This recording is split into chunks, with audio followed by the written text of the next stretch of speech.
Let's talk about chromosomes. Specifically, let's talk about chromosomal sex. Now, the thing about that word sex, a lot of students think they know what the term means, but they need a little bit of clarification sometimes. So I am going to have a separate video at some point about sex versus gender. The short version, sex is biologically based. Gender is an identity based on social constructs. All right, that's the short version. All right, sex, whether you are male or female, or let's not forget intersex. I've mentioned that before. That will be another separate thing that we talk about at some point. Short version is some people have atypical sexual development. Sex is based on at least three things. When I ask students, hey, how do you know someone's sex? A lot of times they will say things like, well, you either have a penis or a vagina. Or they might say, well, it's your chromosomes. It has to do with what chromosomes you have, whether or not you have a Y chromosome. Okay, both partially correct at least. Sex is based on your chromosomes, your hormones, and your reproductive system, or including your genitals. All three of these things come together to tell you what someone's sex is. Now, for many people, these things kind of line up to give you one answer.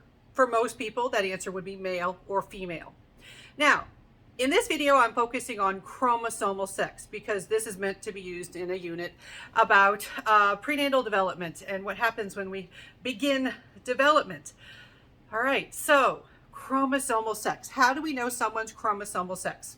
Well, remember that a human being has typically 46 chromosomes. There are exceptions. We will talk later about those with chromosomal abnormalities, but most people have 46 chromosomes in their cells, and 44 of them are what we call autosomes, just like body chromosomes.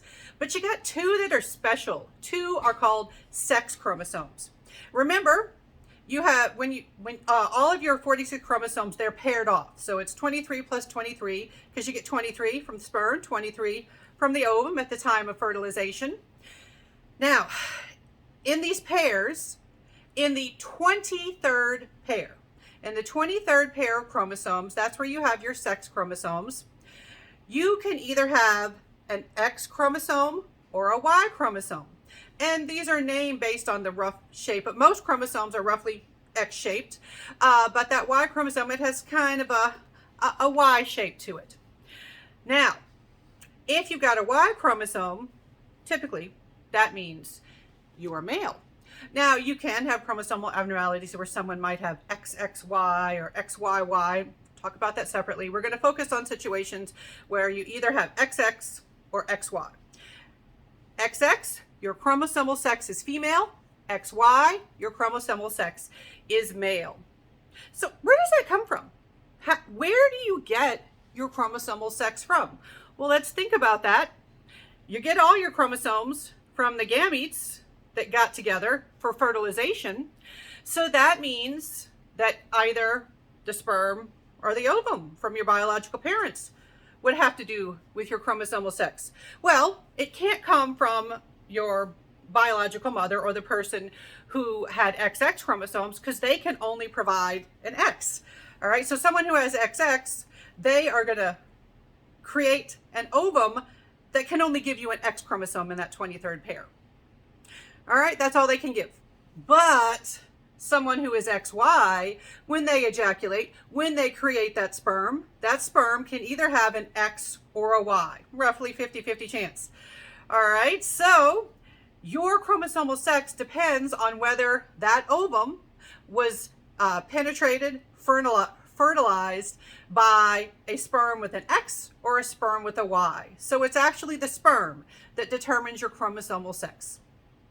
That is the basic version of chromosomal sex. In my classes, you will have more related to these topics.